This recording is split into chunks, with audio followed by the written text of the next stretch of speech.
we have invested both in public pipes and private companies, and the public record is over 3x in terms of our investments so far. This man runs one of Singapore's most high-profile private equity funds. Novo Tellus is most well known for investing in AEM when it was worth just $26 million. Today, AEM is worth over $1 billion, and Novo's been getting busy lately. Temasek, Singapore's state investment fund, bought a 10% stake in Novo, according to a report in Private Equity International. Novo will help Temasek's private equity fund, 65 Equity Partners, find investment opportunities in Singapore. It has also launched a SPAC on the SGX, becoming one of Singapore's first SPAC sponsors. Here's a look at Novo's investment strategy and how they've built up their track record. Founded in 2010, Novo invests in listed companies and private companies. Many of these companies are industrial and technology plays, like TESSolve. Based in India, TESSolve designs computer chips for other semiconductor firms. ISDN, which Novo invested in 2019, provides automation solutions for manufacturing companies. Novo believes that value in the tech industry is shifting to hardware. Right now, the biggest tech companies are software companies. These companies are basically software platforms. And of the 5 biggest tech startups, 4 out of 5 are software companies. Novo says the ratio is 80-20. Software 80%, hardware 20%. But things are changing. Elon Musk talks about robots replacing humans. That's already happening with ChatGPT and driverless cars. In fact, we're probably just getting started. And remember, for all this to work, you need hardware. Servers, chips, sensors, and processors. Just imagine how many chips and sensors will go into a humanoid robot, which needs to see and move like we do. So Novo thinks, at some point, the software-hardware ratio will go from 80-20 to 50-50. This doesn't mean software isn't going to grow, but the value of hardware, relatively, will double. So how is Novo placing its bets? In November last year, Novo Tellus invested in Atomica, a U.S. chip factory. Atomica was founded in 2017 and is a relatively new company. But Novo's also invested in ISDN, which has been around for 30 years. ISDN and Atomica are part of one big portfolio, which includes the Novo Tellus SPAC.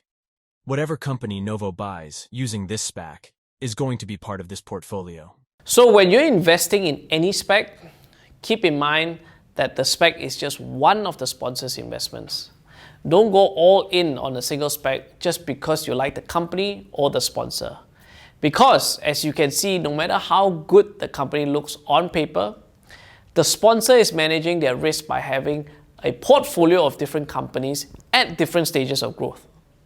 They're not putting all their eggs in one basket. Something for you to keep in mind. Having a portfolio strategy is important, but not enough to create a top investment firm. When Novo got into AEM, they got their people on the board and restructured the company. Novo also doubled down on one particular business, making chip equipment. This business ended up becoming a cash cow and helped turn around the company. AEM became one of the top performing stocks in Singapore. Now, you might be wondering, how does Novo come up with these ideas? This can be traced back to the way Novo makes its investments. Since 1999, Mr. Y. San has been a tech investor. First in Silicon Valley, then in Singapore. So he's been doing this for over 20 years now. If you're working in any industry and you're someone that likes to learn, over time you will build up knowledge and connections. Like if you're in manufacturing, you'll know the vendors, the suppliers, the key people. You know what's happening in the industry. Stuff you'll never find in the newspapers. As Warren Buffett says, knowledge builds up like compound interest. Over time, you become an insider and you can spot these opportunities before everyone else. In 2019, Novo bought a stake in ISDN.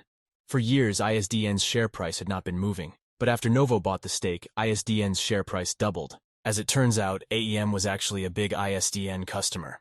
And remember, Novo was running AEM at one point, so they probably knew something that most investors don't. This is why for Novo we've seen in many of their investments how they take a more active role in the company.